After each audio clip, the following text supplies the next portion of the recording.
I felt it in my body before my mind could process it. That sudden hollowness when something fundamental is missing. The retreat had reset my nervous system over the past week, but in that moment, standing in my own garage, every muscle tensed back into familiar knots. My car wasn't there, not just any car, my father's 1967 Mustang. The one thing he left me that mattered. The space where it should have been gaped like a missing tooth.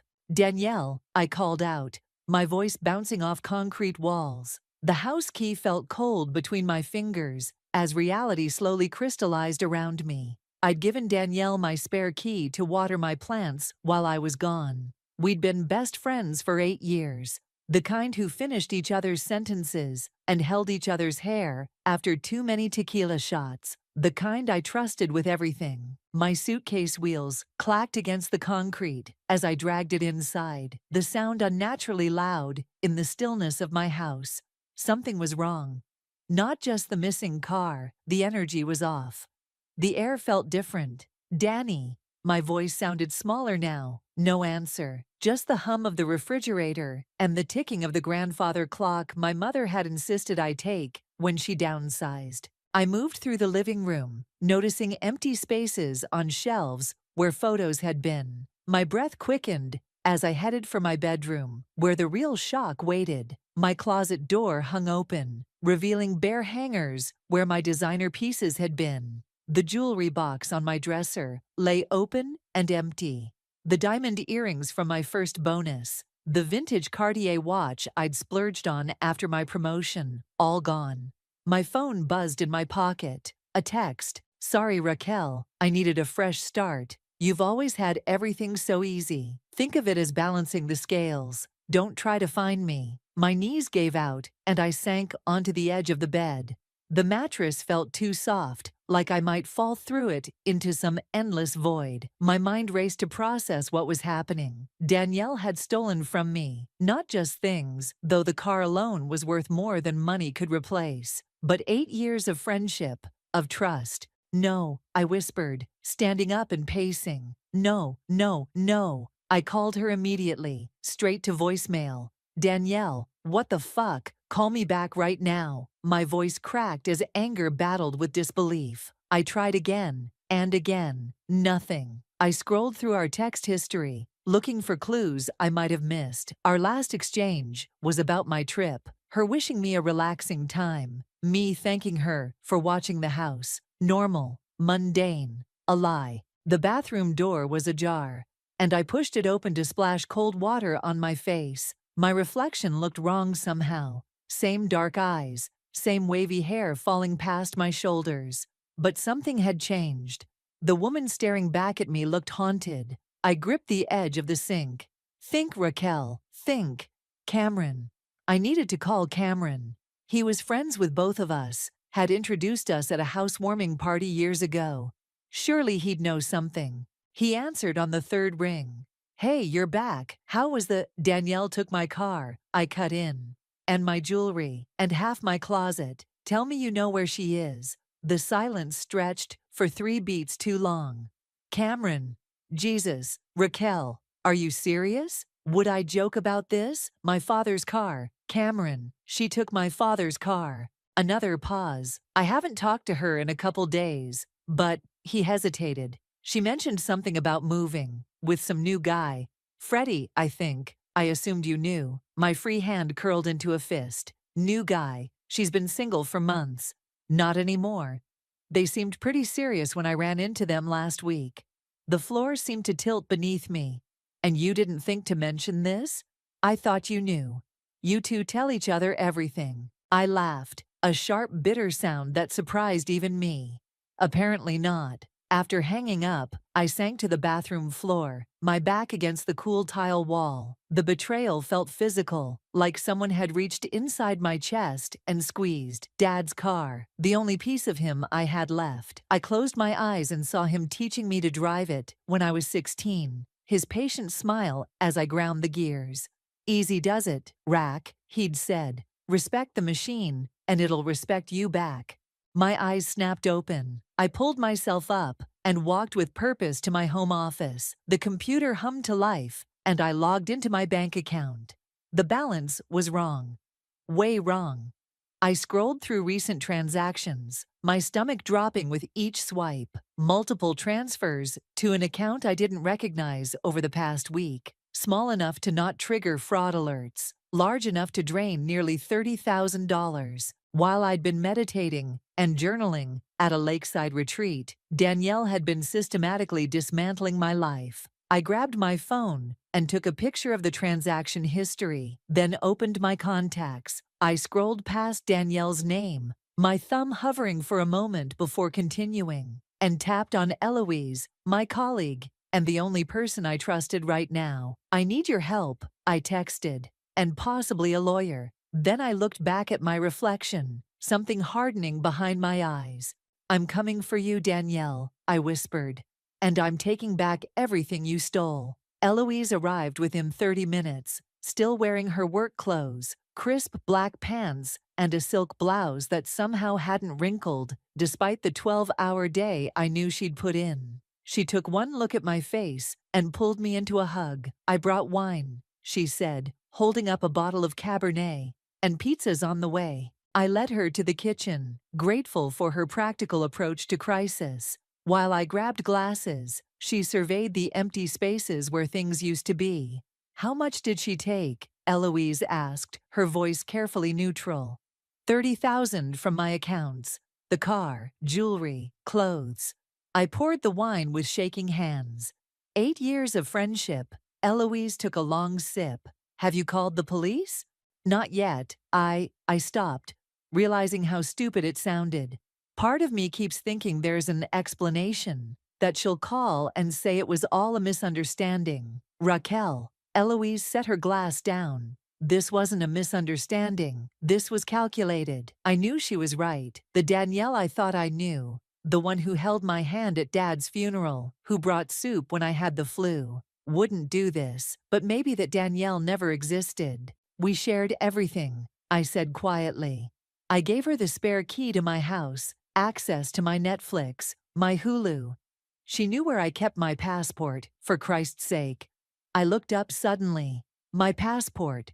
I rushed to the drawer where I kept important documents. Empty. My passport, birth certificate, social security card, all gone. "Fuck," I whispered, slamming the drawer shut. "She's going to steal my identity too." Eloise was already on her phone. "I'm texting you my lawyer's number. Call her tonight. And we're freezing your credit right now." For the next hour we worked methodically, placing fraud alerts, changing passwords, making lists of everything missing. The pizza arrived, but I could barely eat. Each new discovery felt like another betrayal. "I should have seen this coming," I said, staring at my laptop screen. "There were signs." "Like what?" Eloise asked. I thought back to small moments that had nagged at me, but that I'd dismissed. She started asking weird questions about my finances a few months ago. How much I had in savings, whether I kept cash at home. "What did you tell her?" "Everything." I laughed bitterly. I even showed her my investment portfolio when she said she wanted to start investing herself. "And did she?" I frowned. "No, she always had an excuse. A bill came up, her hours got cut at work." Another memory surfaced. She borrowed $3,000 from me in April. Said she needed it for a deposit on a new apartment. "Did she pay you back?" "She said she would in installments, but..." I trailed off, the truth dawning on me. "She never paid a cent." Eloise's expression softened. "Raquel, this isn't your fault." "I know, but..." My phone buzzed with a text. "Cameron. Just talked to Freddie. He says Danielle's with him, but won't say where. Seemed nervous when I mentioned you were looking for her." I showed Eloise the message. "Who's Freddie?" she asked. "Apparently, Danielle's new boyfriend. Someone she never bothered to mention to me." I texted Cameron back. "Get his number." "You know what's weird?" I said, setting my phone down. 2 weeks ago, Danielle insisted I book that retreat. Said I looked stressed, that I needed to disconnect completely. Eloise's eyes narrowed. "So you'd be unreachable while she cleaned you out." My phone buzzed again. Cameron had sent Freddie's number. I saved it, then opened Instagram. Danielle's profile was gone. Facebook, too. It was like she'd erased herself from the internet. She's been planning this for months, I realized, maybe longer. I scrolled through my photos, finding one from last Christmas. Danielle and me in matching pajamas, mugs of spiked hot chocolate in hand, laughing at some forgotten joke. Her smile looked so genuine. Had she been plotting even then? I trusted her with everything, I whispered. I told her things I've never told anyone. Eloise squeezed my hand. What are you going to do? I stared at the photo a moment longer, then deleted it. First, I'm calling the police, then your lawyer, and then, I took a deep breath. I'm going to find her. And then what? The question hung in the air. What would I do when I found Danielle? The hurt was curdling into something darker, something that scared me a little.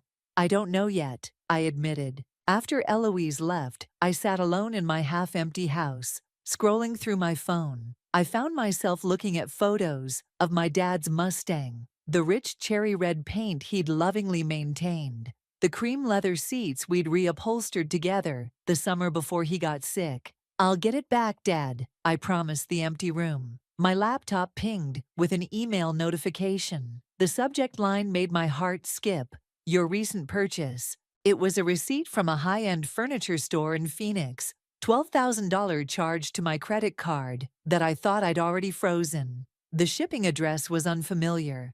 I grabbed my phone and dialed Freddie's number. It rang 4 times before a man answered. Hello. His voice was wary. Is Danielle there? I asked, keeping my voice steady. A pause. Who's asking? Tell her Raquel says enjoy the new furniture. I hung up before he could respond.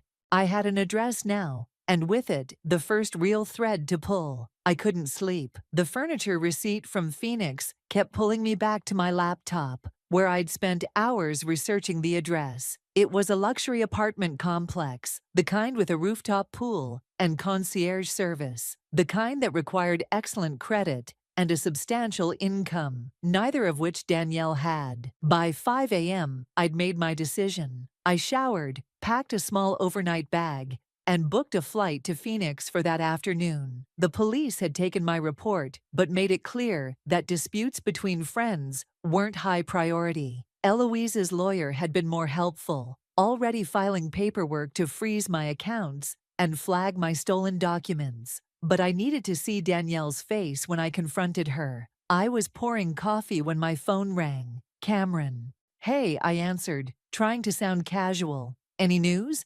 I talked to Freddie again, he said, his voice tight. He says Danielle's freaking out about your call. They know you have their address. My hand tightened around the mug. Good. Raquel. Cameron hesitated. I don't think you should go there. I set the coffee down. How did you know I was planning to go? Because I know you. His voice softened. Look, there's something I need to tell you. About Danielle. What? Another pause. Can we meet for breakfast? I don't want to do this over the phone. 40 minutes later, I slid into a booth across from Cameron at our usual diner. He looked terrible. Dark circles under his eyes, hair uncombed. He pushed a mug of coffee toward me. Talk, I said, ignoring the coffee. Cameron rubbed his face. I should have told you this years ago. When Danielle and I first met, before I introduced you two, we dated briefly. I blinked. What? You never mentioned that. It was only a few weeks. He looked down. She borrowed money from me too. A lot of money. Said her mom was sick, needed help with medical bills. Was that true? No, her mom was fine. I found out later she used it to pay off credit card debt. When I confronted her, she cried, said she was embarrassed and would pay me back. She never did. He met my eyes. After we broke up, she asked me to introduce her to you. The implications hit me like a physical blow. You're saying she targeted me from the beginning? I don't know, maybe. Cameron looked miserable. At first, I thought she genuinely wanted to be friends with you. By the time I realized she might have ulterior motives, you two were so close. I didn't want to mess that up without proof. So you said nothing. My voice was ice. For 8 years. I'm sorry, Raquel. I really am. I stood up, unable to stay seated with the anger coursing through me. I have to go. Wait. Cameron grabbed my wrist. There's more. Freddie isn't just some random guy. He's got a record, fraud, identity theft. He's dangerous. I pulled my arm away. All the more reason for me to get my things back now, before they do more damage. At least let me come with you. No. I grabbed my bag. I don't know who I can trust anymore. Back home, I paced my living room. Cameron's revelations spinning in my head. Had our entire friendship been a long con? Every heart-to-heart conversation, every shared secret, had Danielle been cataloging my vulnerabilities all along? I opened my laptop and searched Freddie's name, plus fraud. Several articles popped up about a Frederick Rogers who'd been arrested 3 years ago for an elaborate identity theft scheme targeting wealthy women. The mugshot confirmed it was the same man I'd glimpsed in Cameron's Instagram photos. My phone buzzed with a text from an unknown number. "It's Freddie. We need to talk." My heart raced. About what? "Danielle doesn't know I'm texting you. Meet me at Riverside Park at noon. Come alone." I stared at the message. It was obviously a trap. Or was it?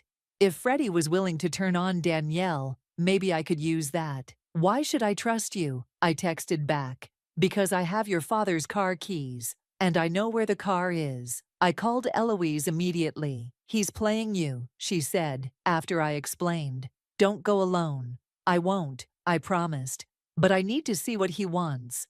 "I'll come with you. I'll stay back, but close enough to help, if needed." At 11:45, I spotted Freddie sitting on a bench near the duck pond. He was younger than I expected, maybe late 20s, with the kind of carefully disheveled good looks that photographed well. I texted Eloise, who confirmed she was positioned nearby. I approached slowly, hyper-aware of every person in the park. Freddie looked up, his expression unreadable. "Raquel," he said, standing. "Thanks for coming." "Where are my car keys?" I demanded. He glanced around nervously. "I don't have them with me. But I know where Danielle keeps them." "Why would you help me?" "Because she's using me, too." His voice had an edge of desperation. "She told me you were rich, that you wouldn't miss the money. But now the cops are involved, and I can't go back to prison. So what do you want?" "A deal. I help you get your stuff back. You tell the cops I wasn't involved." I studied his face, looking for the lie. "How do I know this isn't a setup?" He pulled out his phone and showed me a photo. My father's Mustang parked in what looked like a storage unit. "She's planning to sell it tomorrow, to a private collector who doesn't ask questions." My stomach dropped. "Where is it?" "I'll take you there, but we need to go now, while Danielle's at her meeting." Every instinct screamed this was a trap, but the thought of losing Dad's car forever made me reckless. "Fine," I said, "but we're taking my friend's car, and she's coming with us." Freddie hesitated, then nodded. "Deal." As I texted Eloise to bring the car around, I wondered if I was making a catastrophic mistake, but the alternative, doing nothing while Danielle dismantled my life piece by piece, was unthinkable. "Let's go," I told Freddie, hoping I wouldn't regret this. Eloise's skepticism was palpable as Freddie directed us through the industrial outskirts of town. She kept glancing at him in the rearview mirror, her knuckles white on the steering wheel. "Left at the next light," Freddie said from the back seat. "Then straight for about a mile. If this is bullshit," I said, turning to face him, "I'll make sure fraud charges are the least of your problems." He met my eyes. "Look, I didn't know what Danielle was planning until it was too late. She told me you were loaded, that you'd never miss what she took. And you believed her?" "I wanted to." He looked away. "I've got debts, bad ones." We pulled into a storage facility surrounded by a chain-link fence. The sign read, "Secure Lock Storage," in faded red letters. My pulse quickened. "Unit 217, Freddie said. "She has it under a fake name." Eloise parked, but left the engine running. "I don't like this," she muttered. "Me neither," I admitted. "But if my car's in there—" "I'll wait here," she said. "Any sign of trouble, I'm calling 911. Freddie led me through a side gate, using a key code to get us in. The facility was eerily quiet, rows of identical metal doors stretching in every direction. We stopped in front of Unit 217. "It's in here," he said, "but I don't have the key to the actual unit." I stared at the padlock. "Then why are we here?" "Because I know where she hides the key." He knelt down and felt along the bottom edge of the door, then produced a small magnetic box. Inside was a single key. My heart pounded as he unlocked the unit. The metal door rolled up with a screech, revealing a dim interior. And there it was, my father's Mustang, its cherry red paint dulled by dust, but unmistakable. "Oh my God," I whispered, moving toward it. "Wait," Freddie said, grabbing my arm. "There's something else you should know." I pulled away from him. "What?" "Danielle's not working alone. She has a partner, someone who's been helping her plan this for months." A chill ran through me. "Who?" Before he could answer, headlights swept across the open unit. A car had pulled up behind us. "Shit," Freddie hissed. "That's her." I froze, watching as Danielle stepped out of a sleek black Audi I'd never seen before. She looked different, hair shorter, dyed platinum blonde. Designer sunglasses hid her eyes despite the late afternoon shadows. "Well," she said, walking toward us, "this is awkward." Freddie moved slightly in front of me. "Danny, I can explain." "Save it." Her voice was cold. She pushed her sunglasses up to reveal eyes I barely recognized. Hard, calculating. "I knew you'd crack eventually. You always do." "You set me up," he realized aloud. She smiled thinly. "Had to flush out the rat somehow." Her gaze shifted to me. "Hello, Raquel. Enjoying the reunion with Daddy's precious car?" The casual cruelty in her voice stunned me. This wasn't the woman who'd held me when I cried, who'd celebrated every promotion with champagne and silly cards. This was a stranger wearing my best friend's face. "Why?" I managed to ask. 8 years, Danielle. 8 years of friendship. Was it all a lie? Something flickered across her face. Regret, maybe, or just annoyance at being confronted. "Not all of it. But you made it so easy, Raquel. Always so trusting, so generous, so oblivious." "To what?" "To how unfair it all is." Her voice hardened.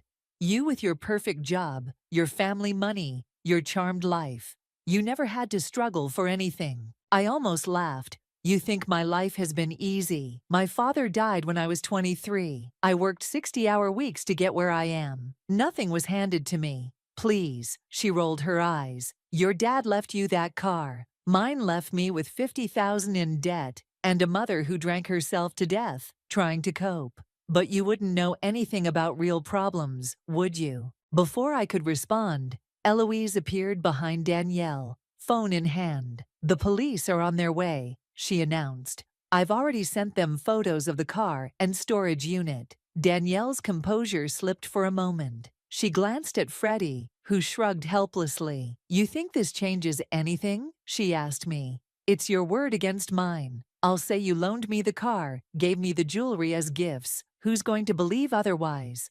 "I will," came a male voice. We all turned to see Cameron walking toward us, phone held up like he was recording. "Been streaming this whole conversation to the cloud, Danny," he said, "including the part where you basically admitted to stealing from Raquel." Danielle's face contorted with rage. "You backstabbing piece of—" "Save it," Cameron cut her off. "The police can hear your side." Sirens wailed in the distance. Danielle looked trapped, her eyes darting between us and the Audi. "This isn't over," she said to me, then turned and ran for her car. "Let her go," Eloise said, grabbing my arm as I instinctively moved to follow. "The police will find her."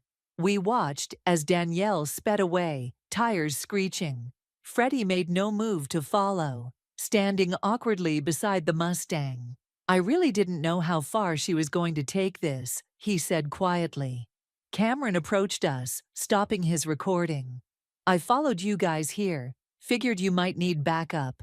"How did you know where we were going?" I asked. He glanced at Freddie. "I didn't. I put a tracking app on your phone last night. After you stormed out of the diner, I was worried. I should have been angry at the invasion of privacy, but all I felt was exhaustion. Thank you, I said simply. As the police cars pulled up, I walked to my father's car and ran my hand along its hood. The metal felt cool under my palm, solid and real. I'd found one piece of what was stolen from me, but the bigger theft, my trust, my sense of security, felt irreparable. We'll get everything back, Eloise said, coming to stand beside me. I nodded, but we both knew some things couldn't be recovered. As the police officers approached, I steeled myself for the questions to come, and the harder realization that the Danielle I thought I knew had never really existed at all. The police questioned us for hours. I answered mechanically, recounting every detail, while a detective nodded and took notes. Yes, we'd been friends for 8 years. No, there had been no falling out. Yes, I had documentation of the stolen funds. No, I hadn't given her permission to take anything. By the time they released us, my father's Mustang had been officially logged as recovered evidence. I couldn't take it home yet. We'll call when you can pick it up, the officer said, handing me a case number. Shouldn't be more than a few days. Outside the police station, exhaustion hit me like a physical weight. Cameron offered to drive me home, but I hesitated, still processing his admission about tracking my phone. I can take an Uber, I said. Raquel, he looked hurt. I was trying to protect you. By invading my privacy, after keeping secrets about Danielle for years. The words came out sharper than intended. Eloise stepped between us. Let me take you home. We're all tired and saying things we might regret. The ride home was silent. Eloise didn't push conversation, just squeezed my hand once before I got out of her car. Call me tomorrow, she said. Anytime. Inside my half-empty house, I poured a glass of wine and sank onto the couch. My phone buzzed with a text from an unknown number. You'll never get everything back. Some things are already gone forever. Danielle. My hand shook as I showed the message to the police, who added it to their report but warned me they might not be able to trace it if she was using a burner phone. Sleep came in restless bursts. I dreamed of Danielle laughing as she drove away in my father's car, the sound morphing into my father's laugh. Then back again. I woke at dawn, gritty-eyed and hollow. The financial damage was extensive. Over coffee, I made lists of what was still missing. Jewelry, clothes, cash, documents. The bank had frozen my accounts, but not before Danielle had transferred out thousands. My credit cards were canceled, but the furniture charge was still pending. The police had put out an APB for Danielle, but with her new look and the fake ID Freddie admitted helping her obtain, she could be anywhere. My phone rang. Cameron again. I let it go to voicemail. He'd left 3 messages already, each more apologetic than the last. Instead, I called the number Eloise's lawyer had given me. I need to know my options, I told her. Not just legally, but practically. How do I find someone who doesn't want to be found? That's not my area of expertise, she replied carefully. But I know someone who might help. A private investigator, former FBI. Give me the number. The PI, a woman named Margot, agreed to meet me for lunch. She was older than I expected, maybe late 50s, with sharp eyes that seemed to catalog everything about me in our first handshake. Tell me about your friend, she said after we ordered. Ex-friend, I corrected. And there's not much to tell. I thought I knew her, but clearly I didn't. Everyone leaves traces, Margot said. Digital footprints, patterns, habits they can't break. Tell me what you do know. Start with her family. I frowned. She said her father left them with debt. Her mother had drinking problems, died a few years ago. Siblings? None that she mentioned. Friends besides you. I thought about it. Not close ones. She was always saying people were too much work, that I was the only one who got her. Margot nodded. Classic isolation technique. What about work? She was a freelance writer, or claimed to be. Lifestyle pieces, travel blogs. I paused. Actually, she was working on a book, a memoir about overcoming childhood trauma. She'd been talking about it for months, said she had a publisher interested. Something clicked. Wait. The day before I left for my retreat, she was excited about a meeting with her editor, said it was almost a done deal. Margot leaned forward. Do you remember the publisher's name? I closed my eyes, trying to recall. Meridian Press, I think. She showed me an email once. That's something concrete we can trace. Margot made a note. What else? She mentioned Phoenix recently. That's where the furniture was being delivered. Good. We'll start there. Margot's expression softened slightly. You know, finding her doesn't guarantee getting your things back or closure. I know, but I need to try. After lunch, I finally listened to Cameron's voicemails. The last one caught my attention. Raquel, I found something. Danielle's memoir. I think it's about you. Call me back. I called immediately. What do you mean it's about me? I contacted Meridian Press, pretending to be interested in her book. They sent me a sample chapter. His voice was tight. It's your life story, Raquel. Your father's death, your career struggles, all of it. But she's written it as if it happened to her. The room seemed to tilt. That's impossible. She wouldn't. She did. I'm sending you the file now. My phone pinged with an email. I opened it with shaking hands and began to read. The words blurred before my eyes. Intimate details of my life, my pain, twisted into Danielle's narrative. My father's battle with cancer, described in excruciating detail I'd shared with her during late-night conversations. My panic attacks after his death, which I'd trusted her to keep private, all presented as her experiences, her trauma. She's stolen my life, I whispered. There's more, Cameron said. The book deal is real. They're announcing it next week. Six-figure advance, major publicity campaign. They're positioning her as the next big thing in memoir. Something cold and determined crystallized inside me. This wasn't just about money or possessions anymore. Danielle was trying to steal my identity in the most fundamental way possible. I need to stop her, I said, whatever it takes. I spent the night reading Danielle's manuscript, each page a fresh violation. She hadn't just stolen my stories, she'd improved them, polished them into perfect literary trauma. My messy grief transformed into poignant reflection. My father's ordinary kindness elevated to sainthood. My struggles with anxiety repackaged as triumphant resilience. By morning, I had a plan. This is a mistake, Eloise said when I called her. Let the police handle it. The police are looking for theft and fraud, I replied, packing my laptop into my bag. They don't care about a memoir. Then let your lawyer handle it. That could take months. The book announcement is next week. I could hear her frustration through the phone. What exactly are you planning to do? I'm meeting with Christian Lee, the editor who bought Danielle's book. And then what? I didn't answer immediately. The truth was, I wasn't entirely sure. I'll figure it out when I get there. Meridian Press occupied 3 floors of a gleaming downtown high-rise. I'd called ahead, claiming to be Danielle's research assistant with urgent materials for Christian. The receptionist directed me to the 11th floor. Christian Lee was younger than I expected, maybe early 40s, with stylish glasses and an easy smile that faded when I introduced myself. I'm sorry, you're who? He asked, not inviting me to sit. Raquel Weber. The real Raquel Weber. I placed the manuscript on his desk, the person whose life story Danielle Jordan stole for her memoir. His expression shifted from confusion to wariness. That's a serious accusation. It's not an accusation, it's a fact. I pulled out my phone and showed him photos of my father and me. The same scenes described in the memoir.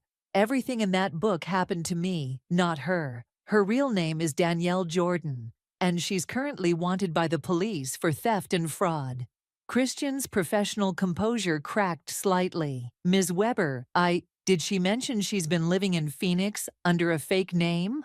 Or that she stole $30,000 and my father's car last week? He sat down heavily. We do extensive background checks on our authors. Clearly not extensive enough. He removed his glasses, pinching the bridge of his nose. What do you want from me? Cancel the book deal. Today, before you announce it. It's not that simple. We've invested. I don't care what you've invested. My voice remained steady, though my hands shook. That book is my life, my trauma, my story. She had no right to take it, and you have no right to profit from it. Christian studied me for a long moment. I need to make some calls. Would you mind waiting outside? I sat in the reception area for 45 minutes, watching assistants hurry past with coffee and manuscripts. Finally, Christian emerged. We're looking into your claims, he said formally. In the meantime, we're postponing the announcement. Not good enough. It's all I can offer right now. His tone softened slightly. For what it's worth, I believe you.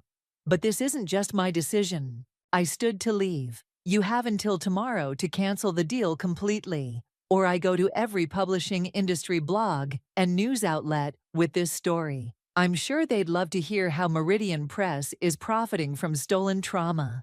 Outside, adrenaline drained from my body, leaving me shaky. I hadn't expected the confrontation to affect me so deeply. I called Cameron. How did it go? He asked. They're looking into it, I said, mimicking Christian's tone. I gave them an ultimatum. That's something at least. He paused. Listen, Margot called me. She found an address for Danielle in Phoenix, an apartment under the name Danielle Weber. My stomach dropped. She's using my last name. Looks like it. Margot's sending the details to your email. I thanked him and hung up, checking my inbox. The address was for a luxury apartment complex, the same one from the furniture delivery receipt. My phone buzzed with a text from an unknown number. I know what you did. Back off or I release everything. I stared at the cryptic message. Release what? I showed it to Margot when she called to follow up. It's a bluff, she said confidently. Classic intimidation tactic. But what if it's not? What if she has something on me? Do you have secrets worth hiding? I thought about it. My life was an open book. Literally, now that Danielle had written it all down.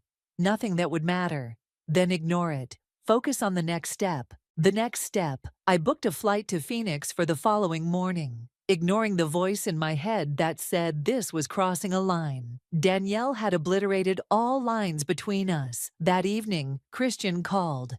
We've canceled the contract, he said without preamble. The legal department agreed the situation is problematic. Relief flooded through me. Thank you.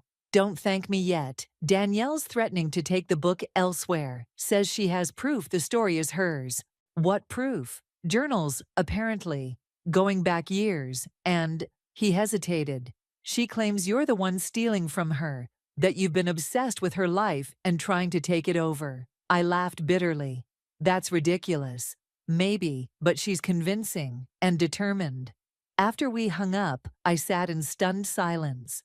Danielle wasn't just stealing my past, she was trying to rewrite it completely, casting me as the villain in my own life story. My phone buzzed with another text from the unknown number. You shouldn't have done that. Now I take everything. Attached was a photo that made my blood run cold. A journal open to a page dated 3 years ago, describing my father's death in Danielle's handwriting. The details were perfect. The hospital room, the last words, the color of the sky that day. She'd been planning this for years. I forwarded the image to Margot with a simple message. I'm going to Phoenix tomorrow. I need to end this. Her reply came quickly. Don't go alone. But that was exactly what I intended to do. This was between Danielle and me now. A battle for my own life story, and I was done playing defense. Phoenix greeted me with scorching heat that stole my breath the moment I stepped off the plane. By the time my rideshare pulled up to Danielle's apartment complex,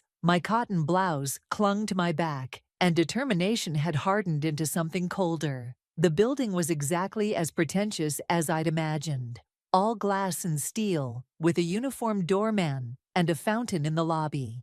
I approached the front desk with practiced confidence. I'm here to see Danielle Weber, I said, the surname bitter on my tongue. The concierge checked his computer. I don't see you on her approved visitor list. It's a surprise, I smiled, channeling Danielle's easy charm.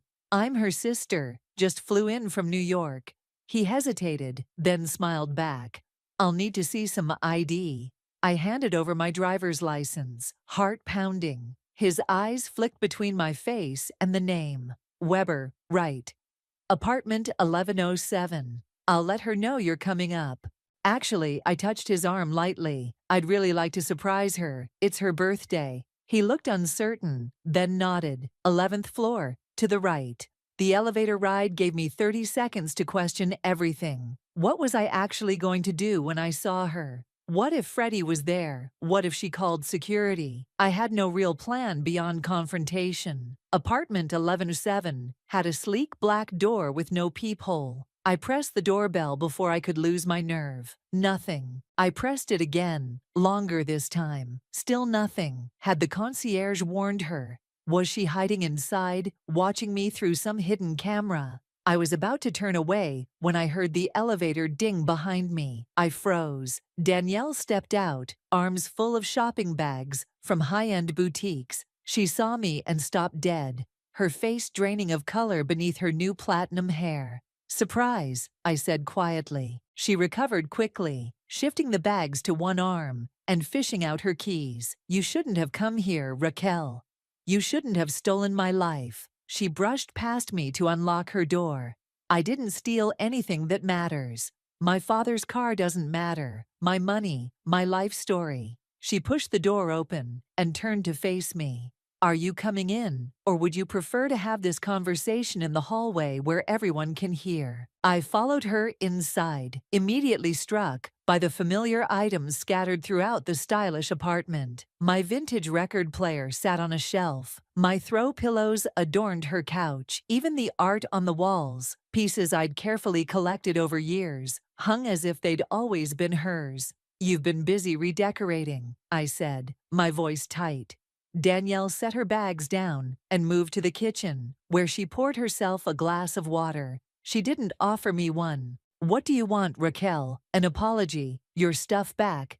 Because the first isn't coming, and the second isn't possible anymore." "I want to understand," I said, surprising myself with the honesty. 8 years, Danielle. Was any of it real? Something flickered across her face. Regret, maybe, or just annoyance. Parts of it. In the beginning. "And then?" She shrugged. "And then I realized how easy you were to borrow from. You never noticed the small things disappearing. A bracelet here, a scarf there. You were so trusting, so willing to believe the best in people." She took a sip of water. "People like you deserve what you get." The casual cruelty stunned me. "What did I ever do to you?" "You existed," she said simply. "With your perfect life, and your perfect job, and your perfect fucking story about your perfect dad who loved you so much he left you his precious car." Her voice had risen, revealing the first crack in her composure. "Do you know what my father left me? Scars, and debt, and a mother who drank herself to death trying to forget him." I stared at her, really seeing her for the first time. "So you decided to take my life instead." "I decided to take the life I deserved." She gestured around the apartment. "And it fits me better than it ever fit you. I've done more with your stories in one book than you would have done in a lifetime." "The book deal is canceled," I said. "Christian called me yesterday." Her smile was cold. "One publisher down, dozens to go. The manuscript is already with 3 others. Your cease and desist means nothing when I have years of journals proving these experiences are mine." "Journals you fabricated. Prove it." She stepped closer. "It's your word against mine, and I'm much more convincing. I always have been." Something inside me snapped, not into rage, but into clarity. "You know what, Danielle? Keep it. Keep the clothes, the furniture, the fancy apartment. Keep pretending to be someone you're not." I pulled out my phone. "But you don't get my story." I pressed play on the recording app that had been running since I entered the apartment. Danielle's voice filled the room. "I decided to take the life I deserved." Her face contorted. "You bitch. I've already emailed this to my lawyer, Margot, Christian, and the police." I lied smoothly, watching her confidence crumble. along with photos of all my stolen property currently decorating your apartment. She lunged for my phone. I stepped back, bumping into the coffee table, my coffee table, nearly losing my balance. Delete it, she demanded, grabbing my wrist. I twisted away. It's too late. It's already out there. Your new identity, your book deal, your freedom. It's all over. You're lying. Am I? The police are already looking for you. How long before they check Phoenix? How long before they find Danielle Weber living in an apartment she can't possibly afford? Her grip loosened. For a moment, I saw the old Danielle, the one who used to panic when things went wrong, who needed me to fix everything. I can explain the recording, she said, but her voice lacked conviction. Maybe. But can you explain the journals when forensic experts date the ink? Or the bank transfers? Or the stolen car? I moved toward the door. It's over, Danielle. The only question is how much worse you want to make it for yourself. She followed me, desperation replacing anger. Raquel, wait. We can work something out. I paused at the door, turning to face her one last time. No, we can't. You didn't just steal my things, Danielle. You tried to steal me, who I am, what I've lived through. I met her eyes steadily. But you can't become me by wearing my clothes or telling my stories. You'll always be you, running from yourself. I walked out, closing the door on her protests. In the elevator, my hands finally began to shake as the adrenaline ebbed. I'd done it. I'd confronted her. And somehow, walking away felt more powerful than any revenge I could have taken. Outside, I called Margot. I found her, and I have everything we need.